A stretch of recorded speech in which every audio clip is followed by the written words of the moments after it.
was a night like any other. Quiet and unassuming, the kind of night that slips between the hours unnoticed, too tired to carry meaning.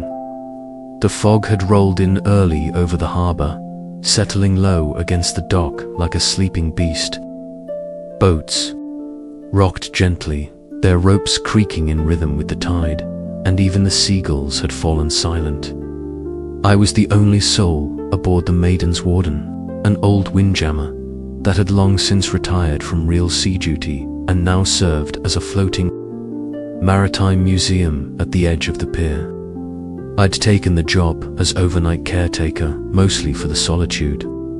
I liked the stillness, the way the ship seemed to breathe at night, its timbers shifting like old joints cracking in the cold dot. It was near midnight when I heard it, just a soft clink, almost like a whisper of metal against wood. Not alarming, just curious. It came from the captain's quarters, a room I'd passed a dozen times but never bothered to enter. Something about it had always felt occupied. Lantern in hand, I descended the narrow steps and stepped inside. The room smelled of salt and age. Dust lingered in the air like forgotten smoke, and the furniture, though sparse, had the look of objects that knew stories. The desk was broad, scarred from use. A weathered compass rested beside a blotter stained with ink and time. I ran my fingers along the edge and felt something shift beneath the floorboards. Curious, I crouched and pried at a warped panel. It came loose with a reluctant groan, revealing a small compartment beneath. Inside was a chest dot. It wasn't large, but it was beautiful in its way, bound in dark, salt-stiffened leather with a brass lock dulled to a greenish hue. A sigil had been carved into the lid. A stylized compass rose, twisted with something almost serpentine winding between the points. The lock gave after some effort, snapping open with a reluctant click. Inside was a single item, a journal, thick, worn, and heavy with the scent of the sea. Its cover bore the words, "Final Log of Captain Aralith." The name hit me like a whisper from an old sailor's song, something half remembered from childhood, or a tale heard in the background. Of a stormy pub night, Captain Aralith. They used to say he sailed beyond the edge of any known map, chasing something no other captain dared to name. Some said he vanished in a storm. Others said the sea claimed him for knowing too much. The rest just shrugged and said he'd gone mad with salt and starlight. I pulled a chair close to the desk, lit the lantern higher, and opened the first page. It was blank. The second, however, was not. The ink was brown with age, but perfectly legible. The handwriting neat, firm, and just a little slanted, like the sea had taught his hand how to move. Third day of the 7th moon. We left the harbor at dawn. No wind, no clouds, not a gull in sight. The water was flat as glass, the color of pewter. It was the kind of quiet you feel more than hear, the kind that settles in your bones and makes you wonder if you've already gone too far. There are 16 men aboard the Vesper. No land in sight now, and none expected for weeks. But I can't shake the feeling that something watched us leave. He listed the crew briefly. Garrett, his first mate, steady, loyal, bad teeth, worse temper. Finch, the youngest, nimble hands, voice like a crow with a sore throat. Cale, the oldest, talks to his boots like they're the only ones who ever listened. There were others, but the list grew less detailed after that, as if even the names began to fade. The compass spun once, just after we passed the southern buoy. He wrote, but then it settled. Garrett said not to worry, that old tool's twitch. Sometimes, but I saw the look he gave it. Same one I gave the sky. He spoke of dreams next. dreams of water that glowed, of shadows moving beneath the hull, slow and ancient, of a sound he couldn't describe, not singing, not quite music, more like memory made audible. He didn't sleep well, neither did the crew. Finch says he heard whispering near the prow last night, Aralith wrote, nothing visible. But when he stepped forward, his lantern went out. He said the wind took it, but there was no wind. I've been dreaming of a woman, or a shape that feels like one, eyes like moonlight on wet stone, a voice that calls me by name, though she never speaks aloud. It's not fear I feel, not exactly, it's something older, something I knew before I ever touched water. I stopped for a moment, letting the stillness of the ship settle over me. Outside, the fog was thicker now. Even the lights of the harbor were gone, swallowed whole. The warden rocked slightly, as if remembering it once had a purpose. I kept reading.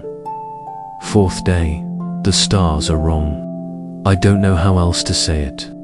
Constellations drifted. Asterisms inverted. The North Star winked out for a full hour, then returned as if nothing had changed. Cale says the sea is listening. That's the word he used. Not watching, not speaking, listening. And when I asked him what he meant, he just shrugged and polished his boots.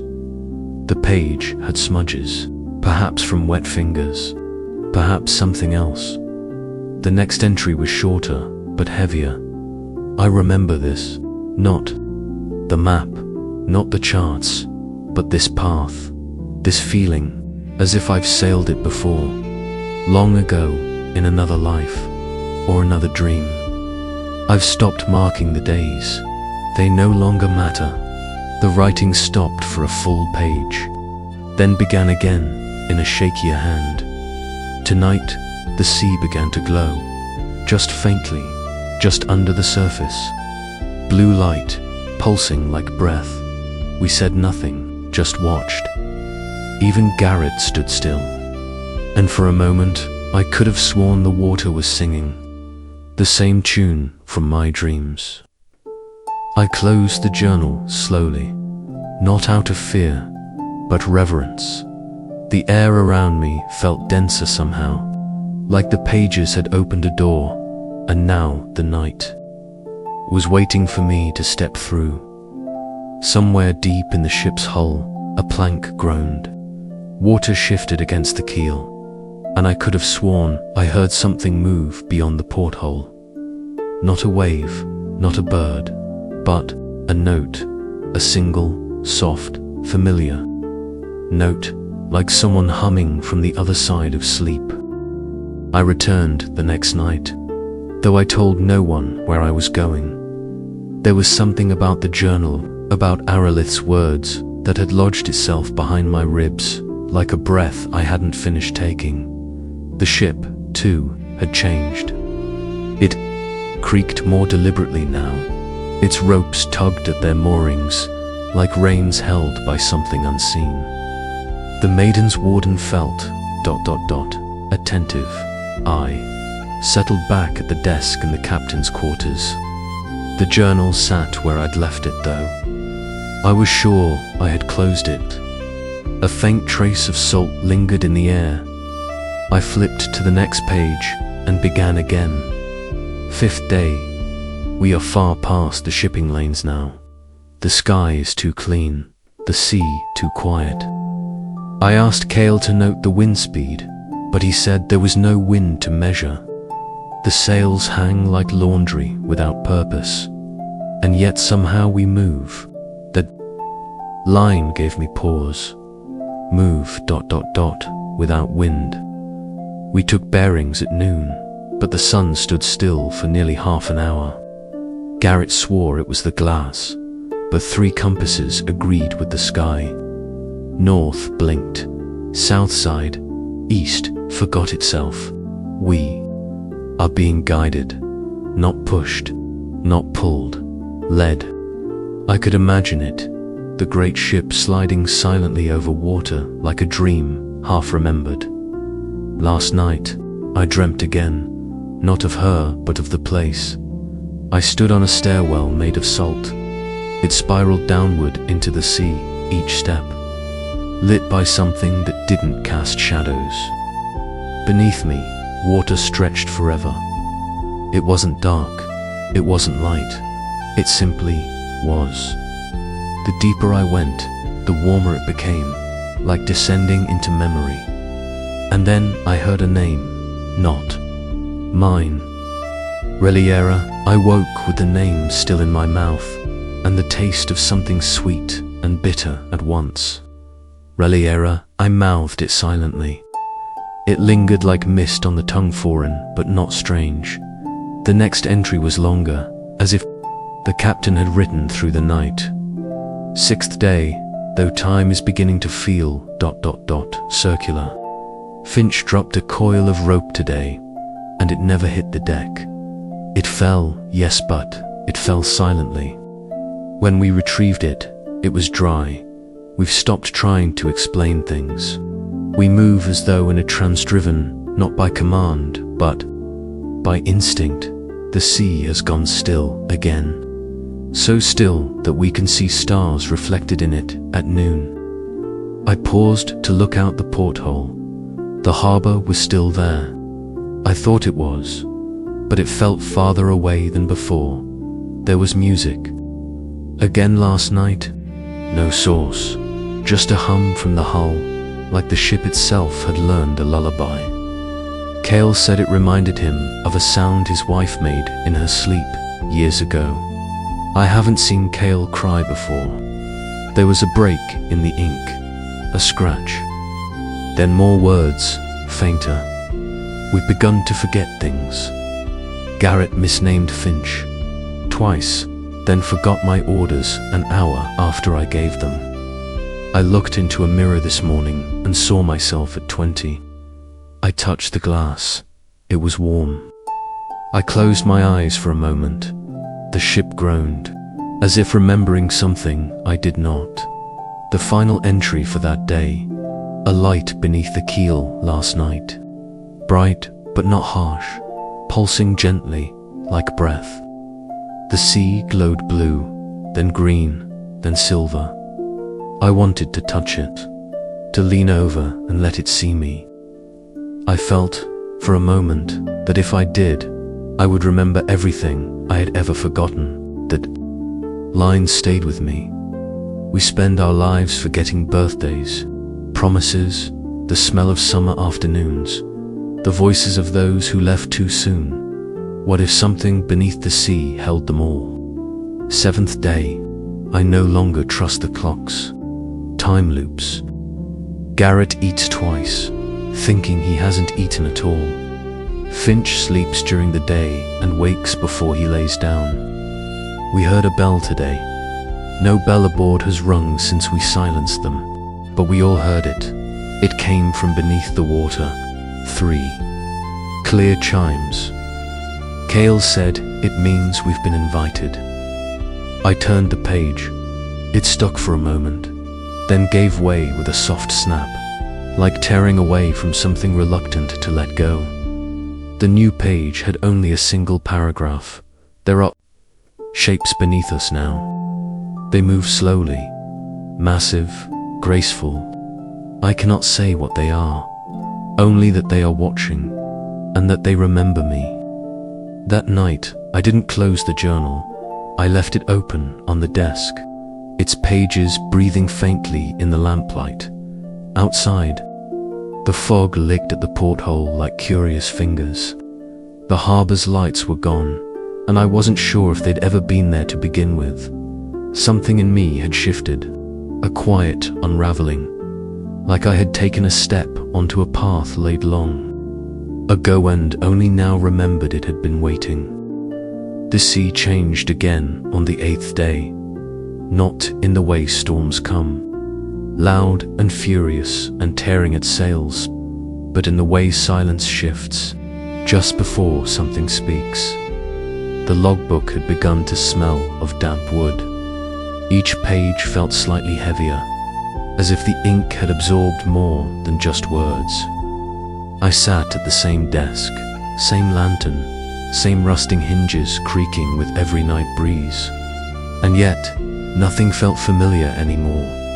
The next entry was longer than the rest, written in a sharper hand, like the pen had been gripped tighter. 8th day. The sea is wrong. It's not water anymore. Or it is, but not as I've ever known it. It reflects too much. It reflects things that aren't above it. Last night I saw mountains in the waves, jagged peaks with fire in their throats. We are not near land, but we found it, an island. The handwriting paused, indented slightly, as if even Aralith wasn't sure how to proceed. It shouldn't be here. No charts, no logs, no drift buoys, nothing. It rose from the fog like a wound in the sea-dark cliffs and spires of black stone. Trees taller than any I've seen, their leaves the color of old bruises, birds without wings, a scent like memory left out in the sun. We anchored at the bay. If it could be called that, the water resisted, like it didn't want us near. I pictured it, the Vesper drifting toward jagged cliffs, fog curling over its rails like fingers curling around a throat. We rowed ashore, myself, Garrett, Finch, and 2 others. The sand was coarse, nearly metallic. It clung to our boots like iron filings. The air hummed, not wind, not insects, just a hum. In the bones, there was a brief diagram, a sketch, quick and raw. A towering stone monolith, flanked by smaller columns. Vines with pale blossoms spiraled up one side. He labeled it simply, the gate. We found ruins. Old, older than the stars, maybe. Pillars etched in runes no one recognized, though Cale said he'd dreamed them once. There was a basin at the center, full of still water. The reflection showed different skies, not metaphor, not poetry. The stars above the basin were not ours. I paused and rubbed at my temple. The ship creaked again, or did it? I touched the water, not with my hand, just with my breath. The surface rippled, and something looked back. Not a creature, a thought, a shape that didn't make sense. It asked me a question without speaking, and I answered, though I don't remember how. There was a break in the paragraph, a pause, a silent breath caught in ink. Finch screamed. We turned to see him on his knees, hands pressed to his head. He said he remembered being born, not in this life. He saw oceans made of glass and suns that sang. He saw himself tall, scaled, crowned in coral, leading a procession through a city that breathed. Then he fainted. The next lines were written shakily. We left him there for a moment. Just a moment. When we turned back, he was gone. No prints, no splash, no scream, just gone. I leaned back, my chair creaked. The lantern flickered once. Outside, the fog rolled thicker against the portholes. The world tightened. Around the journal, Garrett wanted to leave immediately. Cale whispered prayers in a language I'd never heard. I agreed. We returned to the Vesper at dusk. But the island was not where we left it. We rode in circles for hours. The cliff faces shifted. At one point, the trees were gone, entirely replaced by something like obsidian teeth rising from the surf. Eventually, we found the ship. It was docked, sails furled, lights lit. No one aboard had done it. Aralith ended the entry without flourish. I do not know what we found, but I believe it knows what we are. The following page held no date, just a drawing. a symbol carved into the pillar from before. Swirling lines, concentric circles, a triangle turned downward at the center. It pulsed on the page optically, somehow as if it wanted to move but hadn't yet chosen how. I blinked, the symbol stilled. I flipped the page. 10th day, no stars last night, no moon, just black above, black below. We are suspended between two mirrors and both refuse to reflect us. The crew is quieter now, not fearful, just hollowed out. They move like memories of themselves. I can't remember Finch's laugh, and it was loud. Gods, he was loud. But now nothing. I exhaled, barely aware I'd been holding my breath. There is a sound in the hull, not wood, not rope, deeper, like someone drumming in slow, wet rhythm. Cale says we are being listened to, not watched, not judged, just heard. He says this is what prayer feels like when someone answers back. I shivered. There was something sacrilegious about the phrasing, not blasphemous, but sacred in a way that made reverence feel like trespass. I dreamt again. This time I stood before the gate. The monolith was gone. In its place was a doorway made of nothing, a hole in the world. Not dark, not light, just absence. Something waited beyond it. Not her, not the voice, just something. Stepped through. I remember the feeling of forgetting. That was the final line. The rest of the page was blank. Not aged, not torn, just clean, like the story had paused to breathe or to wait. I closed the journal. Outside, the fog no longer pressed it, welcomed. The warden swayed gently in her moorings, as if remembering how to move again. I ran my fingers across the embossed compass. Rose on the cover. Its edges were warmer than before. I would read again tomorrow night. I had to. Whatever Captain Aralith found on that island, he had not finished telling me. There is a silence that only the sea can keep. It isn't the stillness of a calm tide or the quiet between waves. It's deeper, older, a silence that presses inward, as if the water itself is holding its breath.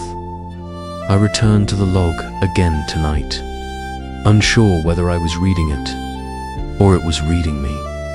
The lamp on the desk burned low, the wick trimmed so fine it barely cast a glow, and still I felt the pages waiting dot. Captain Aralith had not finished his story, not even close. 11th day, we did not speak today. Not out of fear, nor exhaustion, simply because there were no words left. The ocean was flat and colorless, like mercury spilled across an endless mirror. The sky matched it. No clouds, no birds, just a seamless blur where sea and sky forgot to separate. I no longer know which way is forward. I imagined the Vesper drifting, a ghost ship caught between dimensions, its crew silent as shadows. Garrett sleeps standing now. Cale whispers to the floorboards. I watched Finch sharpening a knife that wasn't in his hand. But Finch is gone. I keep forgetting that. The captain's grip on reality, like the lines of his handwriting, was beginning to bend. There is something beneath us. I say that not with dread, but certainty. The way you know when you're being watched in a crowded room, even if no one is looking directly at you. The water has grown warm. The stars, when they return, are wrong again. They move too slowly, or perhaps we move too quickly. I've stopped marking the hourglass. It refuses to drain. Time, it seemed, had untethered. Last night I heard singing again. Not outside. Inside, it came from my chest. A low hum vibrating in my ribs. No melody, just vibration. I asked Garrett if he felt it. He said his teeth had been ringing for days. There was a smudge across the next few lines, ink blurred, as though tears or seawater had soaked the page. I dreamt again, but I did not sleep. I was standing at the prow of the ship, alone, though I could feel the crew beside me. But when I turned, they were not there. Instead, I saw mirrors. Tall, floating panes of water, each reflecting a different version of me. One was older, one younger, one not human. Each one looked back, and each one whispered the same thing. She is waiting. I leaned back from the page. The candle flickered once, then held. The words had weight, as if they were more than story, as if, by reading them, I had become part of their telling. 12th day, we have begun speaking in phrases we don't understand, Garrett asked. Me today, if the sky remembered us. Cale drew spirals on the wall and called them prayers. I nodded, not because I knew what he meant, but because it felt correct. The ship has grown strange. Stairs lead to rooms that were never there before. A door on the lower deck now opens to the stern instead of the galley. The ropes whisper at night. I've seen them move without hands. The Vesper is changing. Or perhaps she is revealing what she always was. I paused and listened. The Maiden's warden creaked softly in the harbor. But it no longer sounded like settling wood. It sounded like breathing. I found a feather today. It was long and black, curved at the end like a question mark. Wet, though the deck was dry. I picked it up, and for a moment I remembered something I've never lived.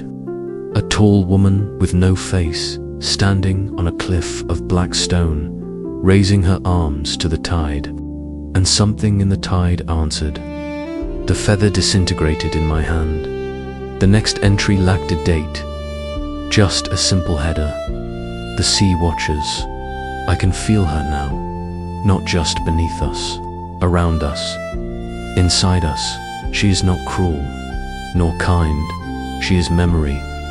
She sees all things, remembers all things, holds the grief that even gods dare not speak aloud. We are guests aboard her surface, but not for much longer. I swallowed. The room had gone cold, the flame on the lantern stilled, as if holding its own breath. Tonight, Cale walked to the edge of the deck and looked down. He did not jump, he did not fall, he simply stepped into the water. There was no splash, only silence. A line had been scratched into the page, and then he looked at peace. I envy him. I felt it, then the deep ache between lines. Aralith was unraveling, thread by thread, not just losing crew, but losing himself in the process.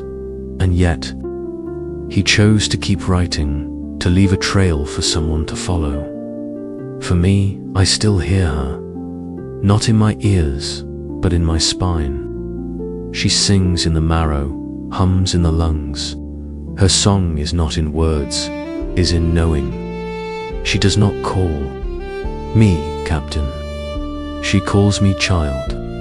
She remembers when I was sea foam in a cradle, carried by gulls into the bay where I first breathed air.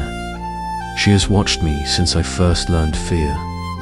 The next paragraph was barely ink at all, almost etched, as if scraped by nail. Am not afraid. I am known. I closed the logbook slowly. Outside, the fog wasn't fog anymore. It shimmered bluish, translucent, like the light beneath waves on a full moon night.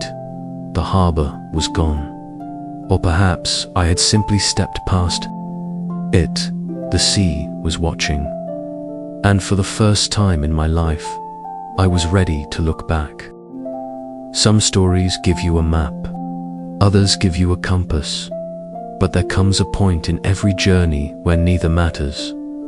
I returned to the logbook, tonight expecting to find more of the Samiko's dreams, fragments of a man slipping into myth. But what I found was something different. Clarity. There's a sharpness to this chapter. A line drawn in ink and silence. Captain Aralith was no longer drifting. He was choosing. 13th day. We reached the still point. That's what I'm calling it, because there is no movement here. Not of wind, not of current, not of time. We are no longer sailing. We are hovering suspended over something vast, ancient, and aware. Garrett came to me this morning. He hadn't spoken in days. He said, simply, "It wants you to decide." I asked what. He didn't answer. Just walked away. The sea is glowing now. Constant. A low, steady light beneath the hull, pulsing like the breath of something too large to name. I watched it for hours. I think it's watching me back. The image chilled meet this ship, perched like a candle on glass, a crew unraveling, and a man sitting at the edge of a question that could not be asked aloud. Cale left this morning. No ceremony, no goodbye. He placed his boots neatly beside his bunk and walked off the stern like it was a shoreline. There was no sound, no splash, only stillness. A line scratched through the next sentence, illegible. Then, I am. The last, I stopped reading. Not just to breathe, but to mourn. A captain alone on a ship that was no longer truly a ship. Above a sea that had begun to remember his name. I spoke aloud for the first time today. Just one word. Why? The ocean didn't answer. But the glow beneath us pulsed once, long and deep. A yes, I think. Or a kind of yes. I walked the length of the Vesper. Every plank, every rail, every rope. I spoke the names of every man who sailed with me. They are not gone, not truly. I feel them in the air, in the hum of the wood, in the water that glows. This ship is a memory now, mine, theirs, maybe the sea's. The next page was dated but not with a number, just a phrase, the day between. There is a place on the ship that wasn't here before. Just below the captain's quarters, behind the chart room. A narrow stair that leads to a single wooden door. I don't remember building it. No one ever mentioned it. And yet, it has always been there. The captain described the door in detail. Old, but clean. No handle. A carved mark near the top. A spiral within a triangle. A faint warmth radiating from the other side. I stood before it for a long time. It did not open, but I knew I could enter if I wished. That's the nature of the choice, isn't it? Not being forced, being offered. That struck something deep in me. There's nothing more terrifying and more sacred than an invitation without obligation. I have spent my life seeking first land, then treasure, then answers. But I think the sea has waited not for my questions, but my willingness to let go of them. There was a poem then, not labeled as such, but it read like one. There is a tide that rises once, not with water, but with knowing. A tide that leaves no salt upon the skin, only memory in the marrow. I whispered the lines aloud. The words didn't echo. They settled. The next entry was short and final. This is my choice. To step into the sea not as a man seeking answers, but as a memory returning home. If you are reading this, then I made it, and you will too. I sat in silence for a long time. No wind stirred the sails above. The lamp flame stood. Still, I looked down at the final page. There, in trembling hand, was one last sentence. She remembers you. There are doors that open only once, not because they are locked, but because the act of stepping through them leaves you changed. The journal was heavier in my hands tonight, the pages softer, somehow more like skin than paper. And though I had read every line aloud, something told me this next chapter was not meant to be read, but witnessed up the candlelight dimmed without flickering. The sea outside no longer moved, and still I turned the page. The descent, there was no date, only that title, as if time had folded in on itself, and the hours no longer mattered. I opened the door. It did not creak. It did not resist. It simply ceased to be a barrier. The stairs beyond were not stairs, not really. They felt like thought shaped into form. Each step hummed with memory not mine, but familiar. Like I was walking through someone else's dream of me. The walls whispered, not in sound, but in meaning.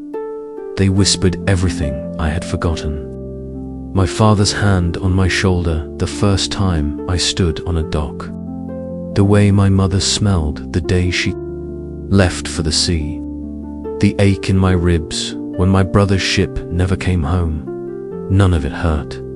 It just existed again. For a moment, I swallowed, feeling something tighten behind my eyes. Even I had memories like that, fragments so old they'd become fog. Aralith was walking through his. The descent was not long, or perhaps it was eternal. I don't remember beginning it, only arriving. At the bottom, there was water, shallow, still, lit from below by no source I could see. I stepped in. The next paragraph blurred slightly, not from water, but from something else, almost as if the ink itself had tried to dissolve. I did not sink. I did not swim. The sea received me. My breath left, but I did not drown. I heard her, not with ears, with memory, with blood. She told me I was born here, not in this life, not in the last, but always. She called me child, not as lesser, but as origin. The water filled me with visions. Cities that breathed coral and light, creatures older than planets, weaving music between currents, hands of water shaping the land, dreams being birthed into physical form. And in all of them I was there, not as captain, not as sailor, as memory, as witness. I ran a hand over my face. The room was warm now, but not with fire, with pressure, with weight, the weight of something vast and gentle watching from below. Aralith continued, I am not lost. I am not mad. I am returning. The sea is not a place. It is a being, a mind, a memory without beginning or end. It holds everything that has ever been known, forgotten, dreamed, or imagined, and she remembers it all.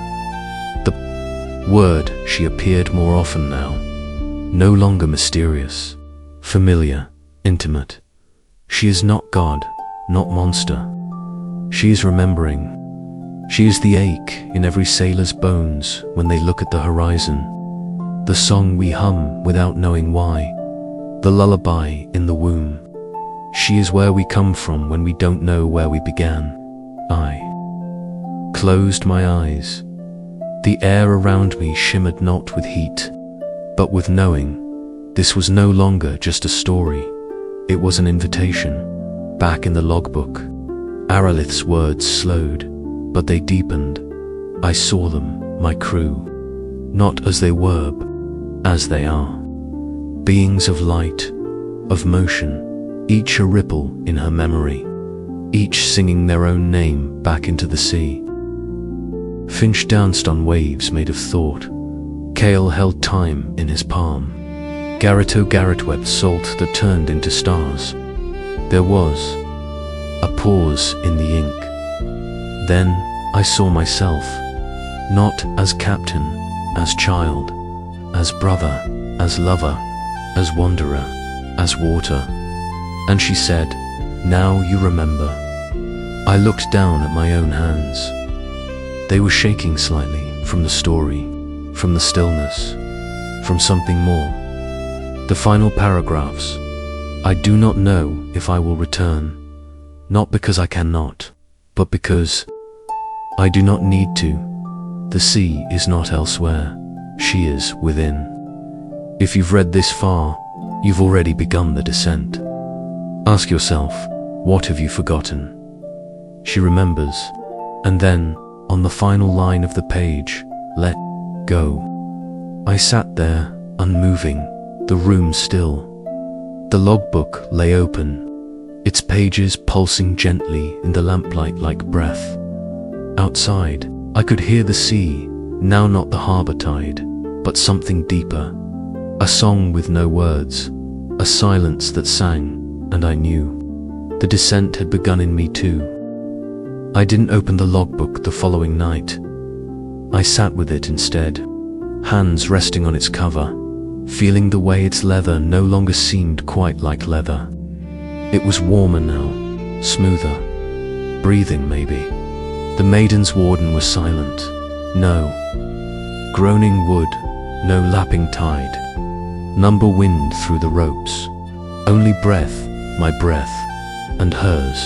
When I did finally open the journal again, there were no more entries, not from Arlith, no more dates, no poetry, no strange diagrams or spirals pressed into the page.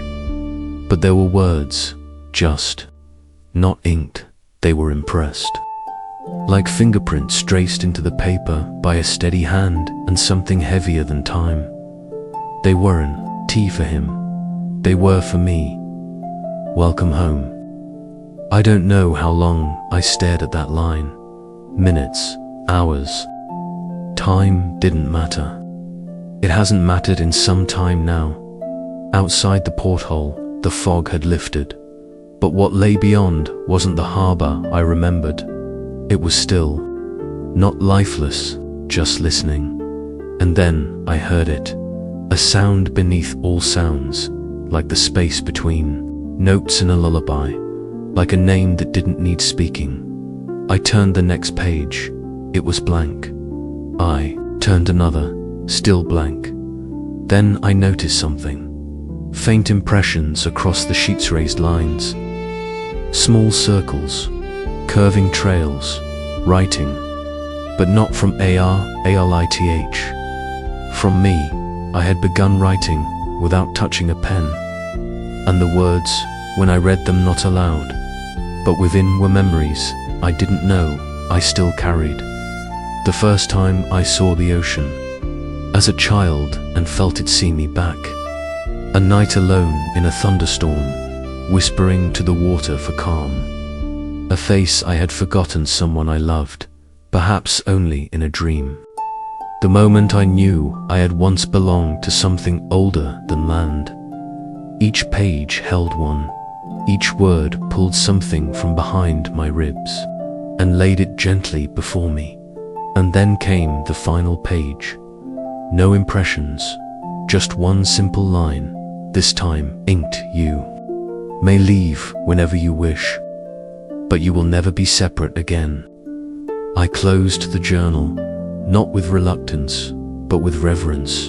The warden swayed beneath me, subtle, like a sigh.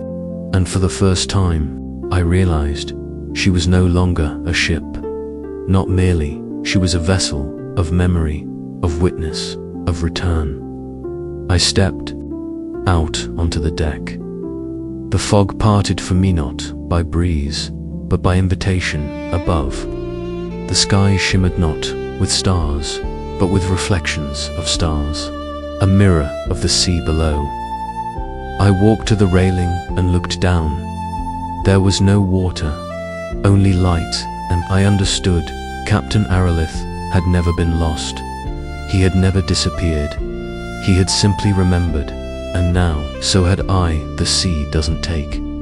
She receives, she doesn't forget. She becomes.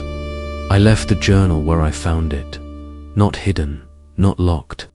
Away, open, resting atop the old desk. Its spine curved with use.